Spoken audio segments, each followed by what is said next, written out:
Welcome. Here is our Coach's Corner number 2 at the EdTech GAFE Summit in Palo Alto. Today here, Coach Ben and I'm with James T. Sanders, and he is currently working on a project Breakout EDU. So, as always, please, I would love for you to share, like, comment, or just give your feedback on what you think. I look forward to engaging with you. Hello and welcome to Coach's Corner. I'm here at the GAFE Summit with the EdTech team, and today I have my guest, James Sanders. And tell us a little bit about yourself, James. So I'm a former teacher and left the classroom in 2011. Been doing a bunch of different random projects since then. Spent a couple years at Google, spent about 1.5 years at the White House, and my latest project is this thing called Breakout EDU. So I was really inspired by James's ideas with Breakout EDU, and you're going to have to check that out. Plug for website is breakoutedu.com. So check it out, and it's really some cool stuff. But I'm here to talk with James about some tips. So I will be working with a district of about 320 teachers. I am new at this job, and I'm looking for any advice you might have. So that's the theme of this video series. Okay. All right. So first of all, my kind of general question is, what advice would you give me as being a new coach in the educational technology field where I'm working with a large group of teachers? Yeah, I think just coming in with a lot of humility. Being quick to admit that I don't know, or let's look that up together, and being kind of a learner with them, rather than somebody who's telling them like the right or wrong way to do it. And then really just pushing for looking at things that get you excited and you geeked up, because more than anything it's that passion. And then looking for different tools for those teachers that it's kind of like, try this first. Like, this is the one thing to do. Like, don't overwhelm them and say you need laptops, you need online portfolios, you need digital worksheets, you need games and all this stuff. It's like, no, like, you're going to start with one simple tool. You've done things this way, try that instead next time, and tell me what you think. So what you're saying is like kind of like baby steps, right? Start small and kind of go slow to go fast. That's exactly right. So you want to, because all this stuff, especially when you're dealing with variables like the internet, computers, hardware, software, student logins, all sorts of things, stuff will go wrong, stuff won't work, and so you're wanting to have them try something, experience it, and then if it doesn't work, try it again. So let's give you an example.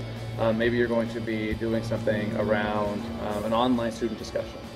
So you're going to use a tool like todaysmeet.com to create a chat room. It's a temporary chat room. What's cool about Today's Meet is you can set the chat room for 1 hour, 1 day, 1 month, 1 year. You do, let's say, 1 day. And it's all about your Follow the Roman Empire lesson. This is the chat room that your students are using. But now all your students have access to a chat room. So you need to be prepared that, like, maybe somebody's going to post something inappropriate in the chat room. These are kids. Who knows? So, then you may need to take that down and try something different the next day. So thinking about things like that. So one of the things, thank you for that. So one of the things that you kind of talked about I felt like your breakout session, was this whole notion of failure.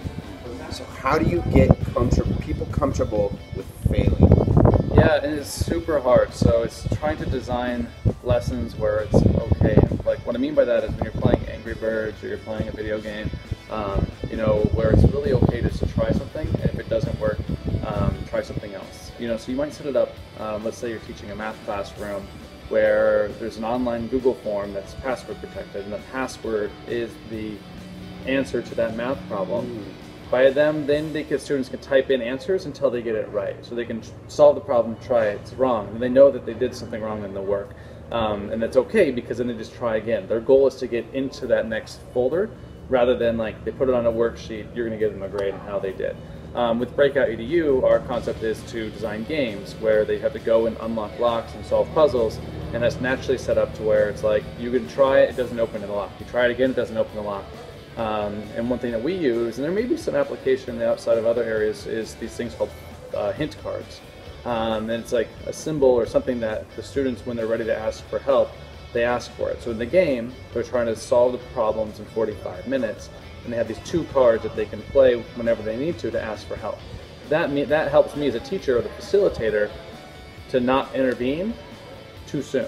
So it's like scaffolding for yourself. Yeah, So exactly. this is kind of what I hear you saying. Number one, you're giving students or teachers, whoever you're working with, those opportunities to fail, right? And it's okay to have those opportunities to fail. And then number two is providing a lifeline, and that isn't necessarily you stepping in when you think they're ready. It's them stepping to you when they're ready.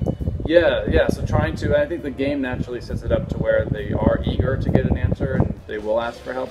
I think you might run into more trouble where it's like, hey kids, ask for help when you need it. Right. And I think they would be reluctant and they wouldn't do it. So it's trying to strike that balance. What we're trying to avoid is that time where, you're watching them work a math problem out and they forgot to carry a 1 and they're about to do all this other work afterwards.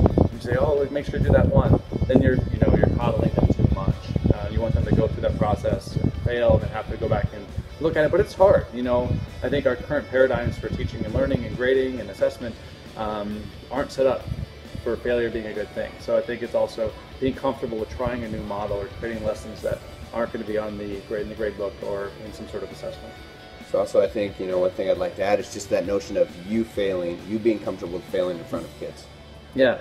So my last question for you is your last words of advice as far as working with, because it's one thing to work with children and that's a whole different dynamics. But then when we work with other adults like you're doing here today, what do you find to be successful? How are you reaching people? How are you motivating people? What's your last words of advice to kind of get people going and up and running and ready for technology? Yeah, I don't know, like if there was one phrase, and I think this applies to life, not just technology in the classroom, it's realizing that everything in our world at some point in time was created by some other human like us. Everything that we do, from driving on the side of the street to how we acquire our food, how we pay our bills, things like money, like even like those institutions, it was designed and created by people like us. And so look at, if you're unhappy with the way something is done, you may not be able to change it overnight, but look for how to do it. So if you're unhappy with the curriculum that you're being assigned or have to do, if you're unhappy with the assessments, or you're unhappy with the structure of the school day, or you're unhappy with whatever, start to think about, if I can start to change one thing in my classroom tomorrow, or who do I need to talk to slowly start to change it, and try to make that classroom or your job the place that you want to go, the place that you want to be happy. And it's hard, it's easy to say, it's harder to do, and I recognize that. But this is this is your one life, and it's your one career, likely, and it's your classroom. So be figuring out a way to kind of break through the cracks and change things. All right, well, James, I thank you for your time. Thank you, dude. High five. All right.